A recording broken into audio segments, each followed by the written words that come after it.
First this evening, while business operators in St. Catherine have given the extension of the state of public emergency a thumbs up, there are concerns about the consequences which could follow the reduction in the police military presence when the operation ends in July. The business operators say since a state of emergency, the payment of extortion has been reduced. But as TVJ's Anthony Lugg reports, there's fear those fees may have to be paid retroactively.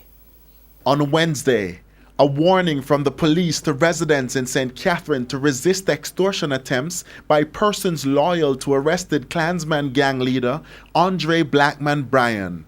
Reports are that persons close to Bryan have been making increased extortionary demands in an effort to generate funds for his legal defense. Though some have stopped paying extortion funds since the state of emergency was declared, President of the St. Catherine Chamber of Commerce says business operators are fearful.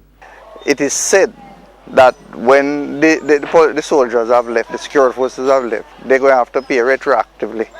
That is what I hear. Don't know how true that is, but the fact of the matter is, if we don't cauterize those situations, the extortionists and that sort of thing, then I suppose it lends itself to speak volume where that is concerned. The police have also appealed to residents in the division who may have information on individuals who are involved in extortion to call the JDF tip line. Mr. Robotham says this has always been a challenge. As you know, that has always been the problem where extortion is concerned. The onus is on the person being extorted to report it and bring a case against the person, the extortionist, so to speak.